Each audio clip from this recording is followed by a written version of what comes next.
Assalamualaikum warahmatullahi wabarakatuh. Kami dari kelompok 4 akan menjelaskan makalah tentang transformasi pendidikan Islam pada masa kolonial. Kondisi pendidikan Islam sebelum masa kolonial. Masjid sebagai pusat pendidikan. Pendidikan Islam di Indonesia telah berkembang jauh sebelum kedatangan bangsa kolonial.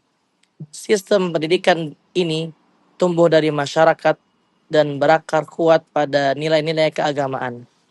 Pada tahap awal, masjid berfungsi sebagai pusat pendidikan utama.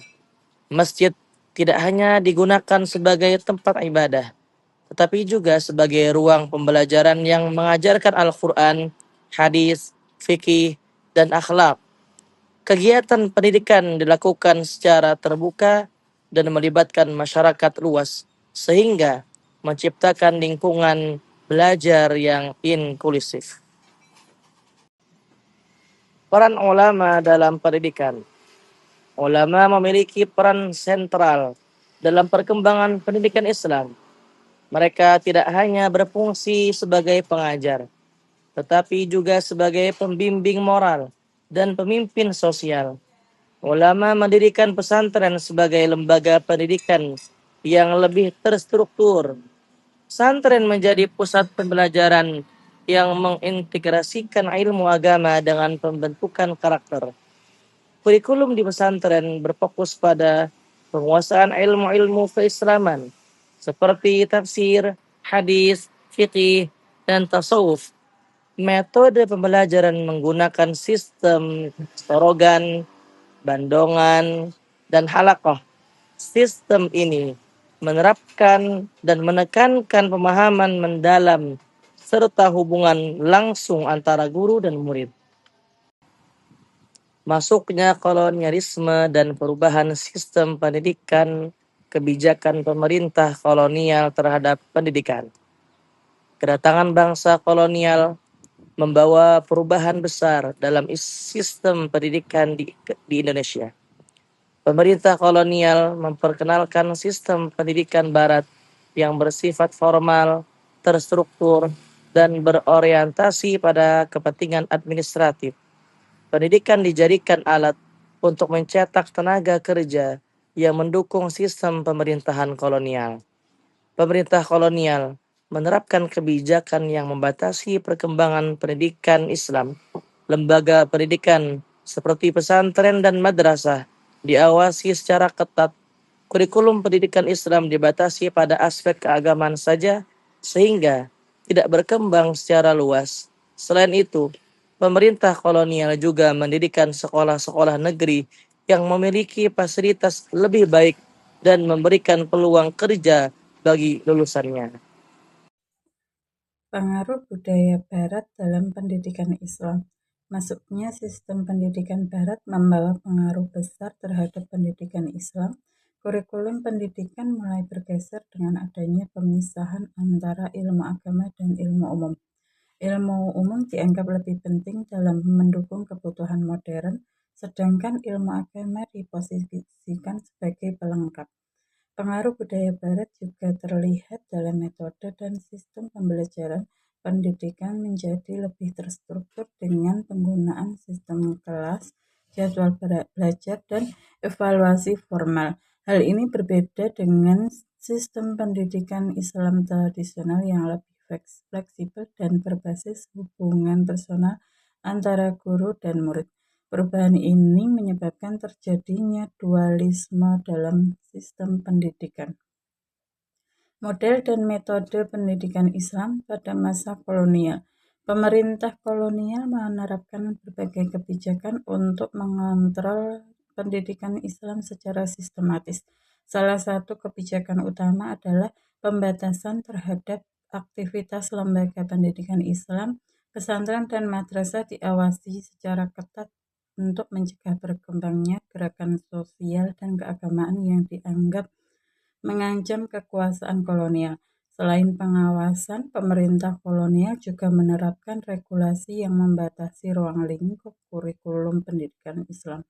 Materi pembelajaran difokuskan pada aspek keagamaan semata tanpa diberikan ruang untuk berkembang ke bidang ilmu lain. Kebijakan ini bertujuan untuk mengatasi perkembangan intelektual umat Islam agar tidak memiliki daya saing dengan pendidikan kolonial. Sistem pendidikan tradisional. 1. Pesantren dan peran santri. Di tengah tekanan kebijakan kolonial, pesantren tetap menjadi pusat pendidikan Islam tradisional. Pesantren berperan dalam menjaga keberlangsungan pendidikan Islam dan menjadi tempat pembentukan karakter santri.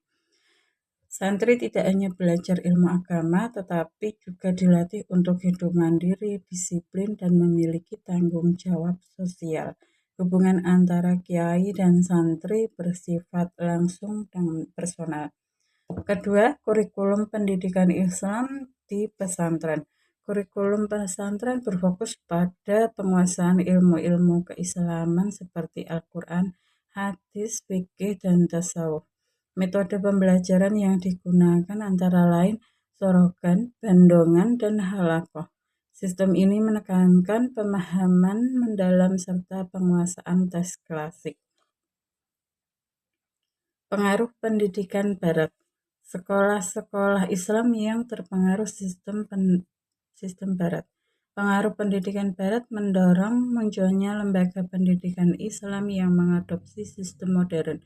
Beberapa madrasah mulai menerapkan sistem klasikal, kurikulum terstruktur, serta memasukkan pelajaran umum seperti matematika dan ilmu pengetahuan alam. Perubahan ini merupakan bentuk adaptasi terhadap tekanan kolonial. Kedua, perbandingan antara pendidikan tradisional dan modern. Pendidikan Islam tradisional memiliki keunggulan dalam pembentukan karakter dan kedalaman spiritual. Sistem ini menekankan nilai-nilai moral dan hubungan personal antara guru dan murid, namun sistem ini kurang memberikan akses terhadap ilmu pengetahuan modern.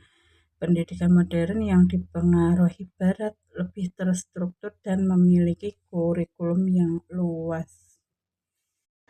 Faktor-faktor yang mempengaruhi pendidikan Islam. Kebijakan pemerintah kolonial. 1. Regulasi pendidikan yang diterapkan. Pemerintah kolonial menerapkan berbagai regulasi untuk mengontrol pendidikan. Pengawasan terhadap lembaga pendidikan Islam dilakukan secara ketat. Kurikulum dibatasi dan aktivitas pendidikan diawasi. 2. Keterbatasan akses pendidikan bagi umat Islam. Akses terhadap pendidikan kolonial sangat terbatas.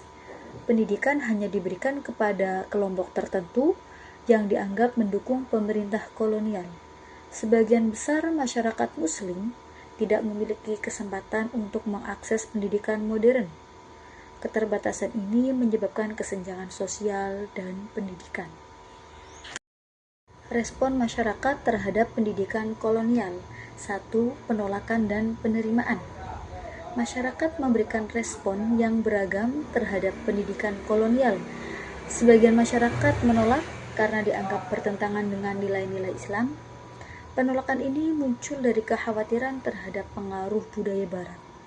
Sebagian masyarakat lagi menerima pendidikan kolonial karena melihat manfaatnya dalam meningkatkan status sosial dan peluang kerja. Penerimaan ini menunjukkan adanya perubahan pola pikir dalam masyarakat. Kedua, upaya mempertahankan pendidikan Islam. Masyarakat Muslim berbagai upaya untuk mempertahankan pendidikan Islam. Pesantren tetap dipertahankan sebagai lembaga pendidikan utama. Selain itu, muncul madrasah sebagai bentuk pembaruan dalam pendidikan Islam. Pada masa kolonial, pendidikan Islam menghadapi tantangan yang cukup berat karena adanya tekanan dan kebijakan dari pemerintah kolonial yang membatasi perkembangannya. Kondisi ini justru menimbulkan kesadaran masyarakat Muslim akan pentingnya pendidikan sebagai sarana mempertahankan identitas dan memperkuat kualitas umat. Akibatnya, lembaga pendidikan Islam seperti pesantren dan madrasah tidak hanya bertahan, tetapi juga mulai beradaptasi dengan perubahan zaman melalui pembaruan sistem pembelajaran. Dari sinilah lahir tokoh-tokoh pemikir Islam yang membawa gagasan modernisasi pendidikan Islam. Dampak lainnya adalah terlihat pada perubahan sosial masyarakat, seperti meningkatnya kesadaran keagamaan, literasi, dan semangat organisasi. Jadi, pendidikan Islam pada masa kolonial bukan hanya soal bertahan dari tekanan, tetapi juga menjadi fondasi penting bagi perkembangan pendidikan Islam modern di Indonesia. Salah satu perubahan sosial yang terjadi dalam masyarakat Islam pada masa kolonial adalah meningkatnya kesadaran akan pentingnya pendidikan. Kebijakan kolonial memang memberikan tekanan pada pendidikan Islam, tetapi di sisi lain justru membuat masyarakat semakin sadar bahwa pendidikan memiliki peranan besar dalam meningkatkan kualitas hidup. Masyarakat mulai melihat pendidikan bukan hanya sebagai pembelajaran agama, tetapi juga sebagai bekal menghadapi perubahan sosial, ekonomi, dan tantangan zaman. Karena lembaga pendidikan Islam seperti pesantren dan madrasah sering dimarginalkan, masyarakat terdorong untuk mempertahankan sekaligus memperkuat eksistensi pendidikan Islam agar tetap relevan. Jadi, tekanan kolonial justru menjadi pemicu lahirnya kesadaran baru bahwa pendidikan adalah kunci kemajuan dari umat. Munculnya tokoh-tokoh pemikir Islam. Perubahan sosial juga ditandai dengan munculnya tokoh-tokoh pemikir Islam yang memiliki peran penting dalam pembaruan pendidikan. Tokoh-tokoh ini lahir dari lingkungan pendidikan Islam dan memiliki kesadaran kritis terhadap kondisi kolonial.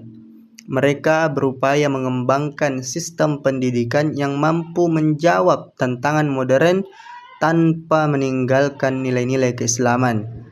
Keberadaan tokoh pemikir ini mendorong lahirnya gagasan pembaruan pendidikan Islam. Konflik dan toleransi antara pendidikan Islam dan pendidikan kolonial. 1. Persaingan antara pesantren dan sekolah kolonial. Kebijakan kolonial juga menimbulkan persaingan antara pendidikan Islam dan pendidikan kolonial. Sekolah kolonial yang memiliki fasilitas lebih baik dan kurikulum yang lebih luas menarik minat sebagian masyarakat. Lulusan sekolah kolonial memiliki akses yang lebih besar terhadap pekerjaan dan posisi sosial, sehingga memperkuat dominasi sistem pendidikan barat. Pesantren dan madrasah mengalami marginalisasi dan sistem pendidikan formal. Lembaga ini sering dianggap tertinggal karena hanya berfokus pada ilmu agama. Kondisi ini menciptakan kesenjangan pendidikan yang cukup signifikan. Lulusan pendidikan Islam memiliki keterbatasan dalam akses kerja dibandingkan dengan lulusan pendidikan kolonial. Persaingan ini juga mendorong pendidikan Islam untuk melakukan adaptasi.